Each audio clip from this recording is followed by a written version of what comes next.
Hello friends, it's me, and today, Ruins Security Breach. Let's watch Game Theory FNAF. I solved Ruins Security Breach from the Game Theorists. Together, let's go.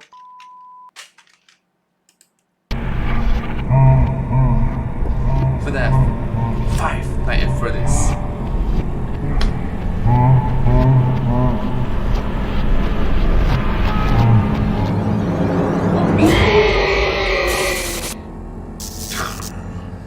Hello Internet, welcome to Game Theory. Hello Internet, welcome to Game Theory. Where today, it's the best of times, and it's the worst of times. I mean, on one hand, FNAF fans be eating good this month. There's books, there's a teaser for the movie, there's a trailer for Security Breach's Ruin DLC, heck, there's even a brand new FNAF VR sequel that literally got announced as I'm recording this episode. But do recognize that this video came out in the year 2023 last year, and right now it's the year 2024. Sorry. Is all super exciting stuff. I hope you're prepared to engorge yourself in lore like Chica consuming a pizza. It is literally the year of FNAF, which is fitting since it's 2023 and that's the year of FNAF 3. Also, probably FNAF 6. Honestly, the only thing they're missing from this year is some sort of haunted attraction. But on the other hand, there is chaos in the wider theorist community. Buried in this landslide of new material are a lot, and I mean a lot, of very significant lore drops that feel unusually explicit for this franchise. Hints to the origins of Henry, revelations about secret AI programs controlling the Pizzaplex, confirmation that Gregory was in fact Patient 46. But here's the thing, no one can actually agree on what it's all trying to say. Everyone recognizes that there's been a lot of very important stuff that's being revealed lately, but every online FNAF theorist that I've seen has taken the clues and wound up with a different solution to the puzzle. And normally that's not a big issue. That is the beauty of theorizing, to reach your own conclusions, to make your own predictions, to come up with your own personal headcanons as part of the internet hive mind's attempts to work together and solve a common mystery. And even if it is wrong, the creative process is what truly matters. Like, the journey in of itself is what's rewarding. Very rewarding. Be people that you agree with and people that you don't, and you know what? It's great either way. Except this time, we kinda gotta sort of figure it out. What we're talking about today is some major stuff. Everything that's coming out right now feels like it's trying to guide us into what the plot of Security Breach was meant to be. And now with Ruin coming out in July and building off of that initial game, we've got a ticking clock demanding that we solve things, and quick. Our window is tight. So today I'm here to catch you up on all the major reveals and the ensuing controversies before throwing my purple hat into the ring on what I suspect it all means. Good news, bad news on today's episode, friends. Good news, I think we've been on the right track the entire time. Bad news, I don't think the wider FNAF community is gonna agree with me. This one is gonna be a battle, so are you ready, theorists? It's time to eat pizza and theorize, and I'm all out of pizza. Okay, first, So let's theorize. let me catch you up on the big FNAF drama. Let me set the stage. It's April. All of Team Theorist over here has just finished slaving away on our massive timeline for the series. We've done— Bro, don't say the word slaving away, please. It's on it, we are on the beach, coconut drinks in our hands, eager to take a break from the franchise until Ruin's release later in the year. But nope! Scott had himself some other plans. He smacked those beverages clean out of our hands and released 3 new books: Submechanophobia, The Bobby Dots Conclusion, and Nexi. Now, normally that wouldn't be too much of a concern, right? Books tied to this franchise have been coming out for years. It's just part of the content treadmill at this point, and it's not like they tend to add a whole lot. Only one in like every 6 stories is even remotely lore relevant, and even then the connection back to the games only exists if you squint at it. But oh no, friends, not this time. Across the 3 books, story after story after story seems to have significant lore implications. And not only that, they're also much more direct in the way that the information is presented, with characters and events mapping largely one for one onto characters and events from the games. If you're not in the habit of reading these things, and let's be honest, why would you when I could just do the homework for you? What I'm talking about might— so case in point, thank you. Thank you so much. Thank you. Be a bit confusing, so I'm just going to explain by way of example. In GGY, one of the 4 stories that set the internet on fire, a young boy named Greg, with brown hair and big brown eyes, is a master hacker who's been reprogramming the animatronics at the Pizzaplex for evil deeds, including bumping off 3 school counselors that seem to be getting too close to the truth. He also has himself a habit of being really good at the Pizzaplex's arcade games, leaving behind his initials GGY at the top of the game's leaderboards. Now, compare that information to what we get in the games. There's a young boy named Gregory with brown hair and big brown eyes who seems to be Patient 46, a master hacker that's reprogramming the animatronics at the Pizzaplex for evil deeds, including bumping off 3 therapist characters that also seem to be getting too close to the truth. He What a coincidence. I mean, what a coincidence. also has himself the habit of leaving the letters GGY at the top of the leaderboards at various arcade cabinets throughout the Pizzaplex. Now that Yeah, who could have seen this coincidence? right there, that is not counting animatronic toes and trying to match up striped shirts. That is about as explicit of a one-to-one parallel that you get for this franchise. So when the story also reveals that Greg's nickname is Rab, aka Dr. Rabbit, you stand up and take notice. And you know what? The internet sees it. They recognize— Alright, so MacPad says stand up and take notice, alright? Stand up. Okay, sorry. My table is in the way, so sorry. the connections and how important the books have suddenly become. No longer am I out there on my own little island shouting into the void about using the books to inform our speculation about the lore. Finally, the internet agrees with me. To me, this is a huge step in the right direction in terms of figuring out the wider lore of the franchise. You know, there's just one teeny tiny little problem with this. No one can quite agree just how seriously to take this lore. After years of denying the book's canonicity, there's suddenly been a massive swing of the pendulum the complete other way, where now many pockets of the FNAF community vehemently believe that these most recent stories are fully canon with the games. In other words, we're no longer talking about an alternate universe where events are similar to the games, but with slight differences. Oh no. Now the debate is all about whether what you read in the books also happened in the Pizzaplex that we play through in the games. So before we dive into that can of worms, let's just talk about the stories themselves. I already filled you in on It's complicated. It's a can full of worms. It's complicated. Very complicated. GY, which means it's time to talk about the other three, which tell themselves a connected timeline of events. Starting with the first, the Mimic. This is the one that everyone has been losing their collective minds over. This story tells the tale of Edwin, a genius inventor and single father, and his hyperactive son, David. Basically, Edwin is overworked. Years ago, he sold his struggling robotics company to Fazbear Entertainment, who now has him hard at work turning their, quote, weird costumes into entertaining robots. With the first one that he's working on being a bright yellow chick. There's just one problem here, David. David is 4 in all the best and worst ways possible. It means that he's sweet and excitable, but it also means that he's moody and demands a lot of time and attention. Two things that Edwin does not have. So to fix his problem and get himself more work time, Edwin creates a piece of software known as Mimic 1. Using some spare robot parts, he makes a legless endoskeleton that's able to copy everything that David does. Bro.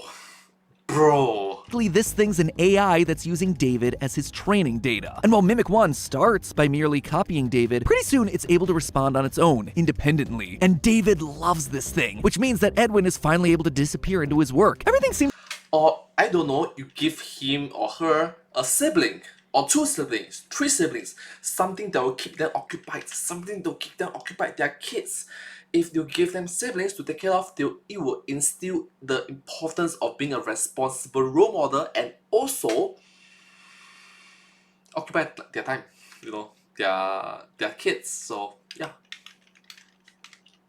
to be going well until tragedy strikes. An unsupervised David runs out into the middle of a busy highway and is killed. Edwin is devastated, and he takes all his rage out on the Mimic, this robot that continues to behave like his son, infusing the metal of the bot with pure agony. We then flash forward in time to Edwin being gone, and the Mimic roaming the halls of his abandoned home, a brutal killer still in possession of David's childlike tendencies. So, does any of that sound familiar? Cause it should. It's Henry Emily, a genius inventor who helped create the robots of Fazbear Entertainment. A man who also happens to be a single father whose only child dies in a tragic accident when they decide to run outside. A creator whose first project was Chica. Now, that alone would be plenty of connected dots, but the story continues to hammer home the parallels between these two men. In past videos, I've talked a lot about Henry's signature animatronic design, the hinged jaws that we see on the original animatronics, as well as the Rockstar animatronics. Well, guess what? This is how Edwin decided to build the Mimic. Quote, under the eye housing, Edwin had welded in place a hinged jaw. Speaking of Edwin's robots, do you know what Edwin's first business project was? He made robotic vacuum cleaners, presumably like the ones that we see in FNAF 6. Edwin and Henry even share the same sandy brown hair color. But the other big parallel that the story gives us is when Edwin destroys the Mimic. The way this event is described is very similar to when Henry built the final Charlie bot from the fourth Closet novel. Here's how it's described in Tales of the Pizzaplex. He could almost feel his murderous thoughts pouring through his muscles, transfusing through the metal into Mimic systems. And here's what happens when Henry builds the Charlie bot after her death. Quote from that book. When Henry began to make the fourth, his despair turned to rage. He seethed as he soldered her skeleton together, pouring his anger into the forge where he shaped her very bones. It was not Charlotte drenched in grief, it was made alive with Henry's fury. In both instances, we have men who have instilled their creations, animatronics that are literal stand-ins for their dead kids, with the pain and rage of loss. If that's It's kind of unfortunate, to be honest, and we are all humans, we make mistakes, we have agony sometimes. It's important that we go through proper guidance, proper therapeutic training to help us overcome this. It will still be part of our past, but we grow more, so that this scar will be a small part of your body. It will still be there for the rest of your life, but we learn to overcome it, we learn to treat it with respect, and move on in a better light.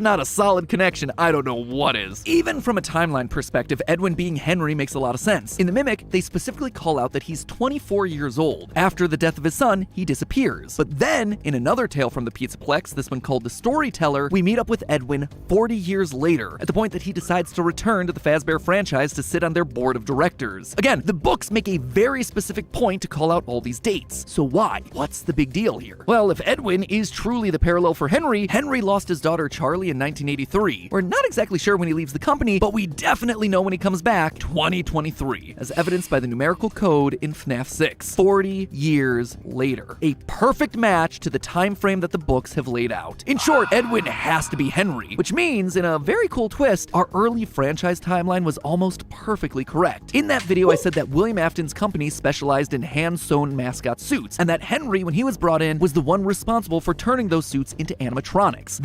So, technically speaking, you got it correct. Yeah.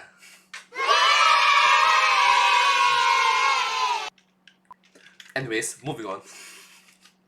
Prediction right there, that was right on the money. I was also on the right track when I said that one of the two founders had their failing company get bought out. I was just wrong about which one. In that timeline video, I suggested that Afton made Fazbear Entertainment, but eventually ran out of money and had to be bailed out by Henry. But as this story shows, it's actually the other way around. Henry was ultimately the one that was bought out. And in one final parallel between the books and the games, the story actually describes the Fazbear exec that gets Edwin to sign away his business as Portly, which connects all the way back to the Silver Eyes, where Afton was described in a similar way. Quote, Afton was as robust and lively as Henry was withdrawn and shadowy. He was a hefty man who had the ruddy geniality of a financially shrewd Santa Claus. Okay, cool, so we've got some confirmation on some early parts of the franchise, but what does any of this mean for Security Breach? Well, that's where the second Edwin story comes in, the Storyteller. In this one, we rejoin Edwin 40 years later. Because of his importance to the early days of Fazbear Entertainment, he now sits on the board of directors. A fact that does not land too well with the current head of the board, Mr. Burrows. Get it? His name's Burrows because everyone's always connected to rabbits. Anyway, to cut costs at the Pizzaplex, Mr. Burrows decides to lay off the entire creative department, instead replacing them with a Alright, I got it. Thank you so much, my pet. I didn't notice that.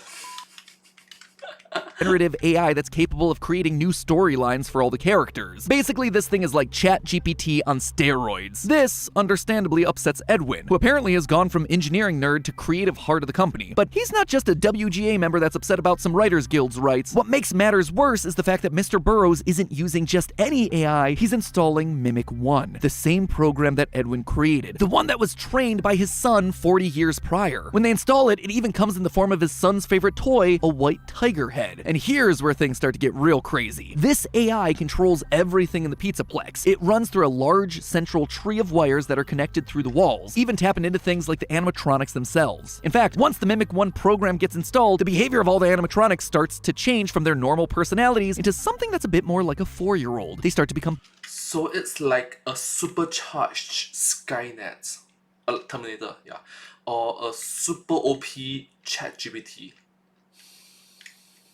That's scary. Very scary. Possessive. They get into tug-of-war matches over toys. They sulk in the corner and cry. David is somehow getting infused into everything that this AI touches. Eventually, Edwin attempts to shut the Mimic One program down, but he dies in the process. However, in his final moments, he attempts to communicate with his son inside the AI. You see, in the Mimic story, Edwin watches David communicating with his robot buddy using a made-up language described like this. Quote, David and Mimic had been doing all manner of odd little drawings that were surrounded by markings that looked vaguely like hieroglyphics. Edwin then uses this same language to communicate with the Mimic software at the end of the storyteller. Just stop for a moment first and you recognize that Scottfield, the creator of this entire franchise, will have to create an entire language to communicate for the fictional characters. What? I mean, what? Quote again, every sheet of paper was covered with odd stick drawings and strange symbols that were not at all familiar to Mr. Burroughs. Squiggles, squares, loops, triangles within triangles. So why is this story such a big deal right now in the FNAF community? Well, everyone knows it's important, it's just that no one can truly settle on what it's trying to say. Which means it's time for me to do my best to try and break it all down. Now, I've already mentioned the parallels between Edwin and Henry, but what that also suggests is that Edwin's son David may just be an analog for Henry's only child, Charlie. Not that they're one and the same or following the exact chain of events, but rather that where David goes in the books, we should be looking for Charlie to follow in the games. And in the story, the Mimic One AI that was trained using David winds up controlling the Pizzaplex and all its animatronics via an intricate system of wires. This, to me, is the book suggesting that we should probably be looking for Charlie to be doing the same thing in the games. And wouldn't you know it, but there is a lot of evidence to suggest exactly that. Throughout Security Breach, there are wires everywhere. Black and white striped wires that look very similar to everyone's favorite possessed puppet, Charlie. There are also the staff bots roaming around looking like a twisted version of the puppet. We also see several unexplained Nightmarion plushies hidden in strange locations throughout the building, again suggesting that an angry version of Charlie may just be at work within the walls of the building. During my complete timeline, I suggested that the reason we were seeing so much puppet imagery throughout the Pizzaplex is because Charlie's possessing the building poltergeist style. Just like the house in that movie is possessed by angry spirits, the Pizzaplex is haunted by Charlie because it's built on top of the location of the FNAF 6 fire. Basically, her physical form may be gone, but her spirit is still gonna haunt the building until Afton is destroyed. And again, I think that this latest story confirms that I was close about the what, but not necessarily about the how. Charlie is still very much here, but it's not a haunting, it's technological. And look at this. The wires are even formed in such a way that they look like the trunk and branches of a tree, exactly the way the Mimic's wires are described to run through the Pizzaplex in the book. Just like David's consciousness infected everything in the Pizzaplex during the Tale story, so too is Charlie infecting everything in the Pizzaplex of the games. But that's It's something like a virus. A computer virus. Man, I feel bad for him, man. He can't rest in peace. R.I.P. That's not all. Remember that in the book, Edwin uses an elaborate code of symbols, sticks, and shapes to communicate with his son inside of the Pizzaplex. It's designed as an elaborate code of triangles within triangles. That right there, that is the wall code in Security Breach's secret room. Remember that one? If not, here's the abbreviated translation. Break and mend, I built the breath. They hunt now, drawn to life. The storyteller here is giving us a clue that this wall code, these triangles within triangles, they were written by Henry. How? When? Not sure. Honestly, we hadn't even considered him as a possible person to have written this because he was supposed to be dead in the FNAF 6 fire. But if you look at the text with him in mind, the pieces all fit. Henry did build the breath. He was the creator of the animatronics. And in all stories about Henry, we hear about him repurposing old robotic parts. He is breaking and mending them. But midway through, this coded message starts to switch tones. It starts giving instructions. Quote again, dodge, duck, flash, shoot, crawl, run, crush the vile band. Your life, your aim will save those with soul. He's teaching someone their mission. These are instructions. These are commands. Giving some robotic AI their instructions, just like Edwin was trying to communicate with the AI in the book. It is their task to save those with soul. But look specifically at the verbs that are written here, especially shoot and flash. This one has to be talking to Gregory. Not only is he the one that's crushing the vile band of the Pizzaplex, all of those actions are things that he performs in the game. He is the only one shooting with the Phaz Blaster. He is the only one flashing with the Phaz Cam. It seems like Henry, in a last failsafe against Fazbear, may have built a protector using an AI program and spoke to it using his triangle within triangle code. And that protector has to be Gregory. I know, I can't let Robot Gregory go, I get it. But how else do you explain this? No one else is flashing and shooting. And remember, the story GGY confirms to us that Gregory is patient 46, whose secret therapy tapes are played right next to where this code is in the very same room. Everything in this one room is screaming that the message is for Gregory, written in a code that the books tell us is reserved for robot brains. But this then raises two major questions. First, how could I say that Gregory's a robot when we see him in GGY as just a kid at school? And secondly, GGY makes it clear that Gregory is a villain, hacking into the animatronics and using them to kill people. Apparently, all 3 of your former therapists have gone missing, or 2 of them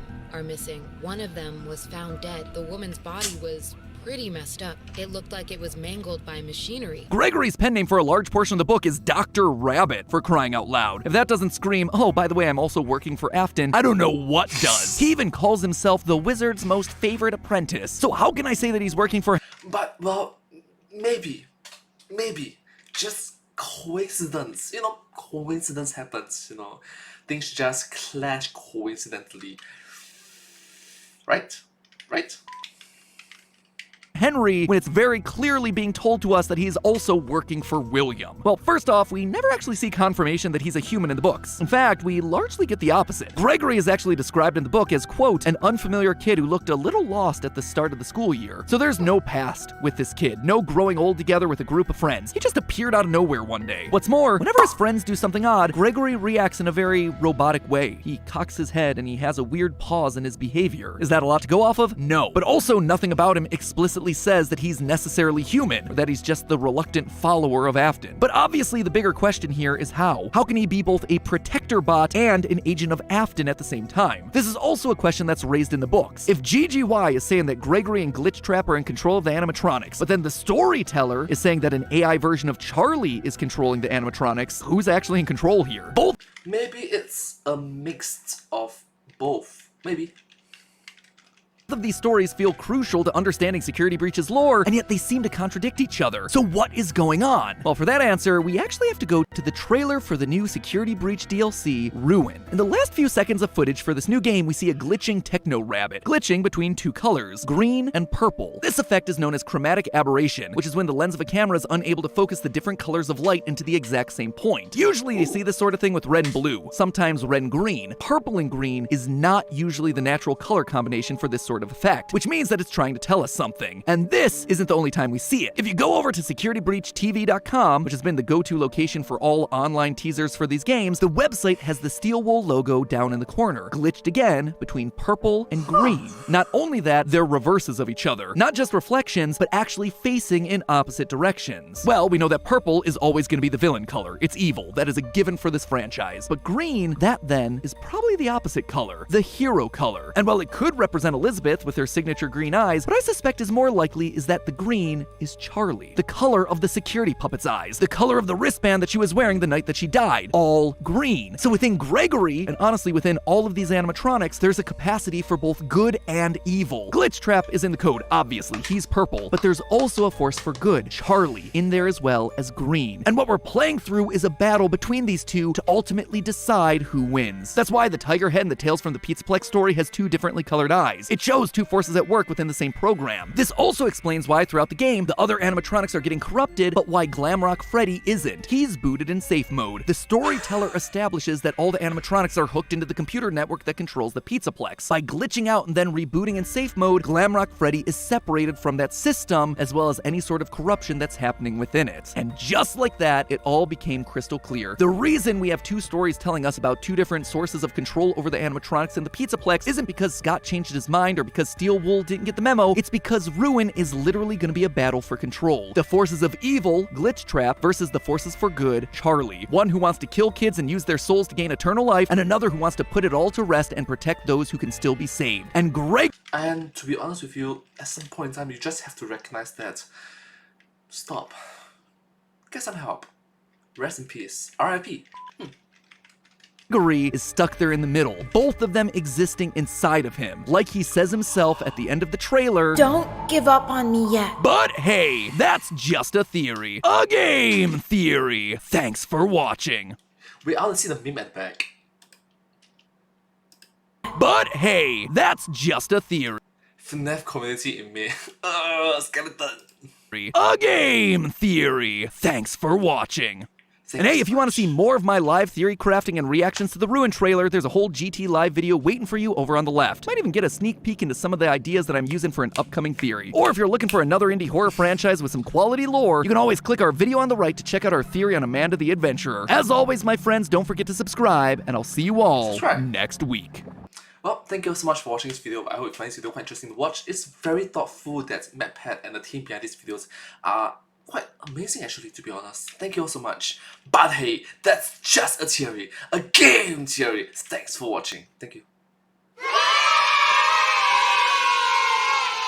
And I hope to see you all in my next video. Thank you all so much. Subscribe. Thank you.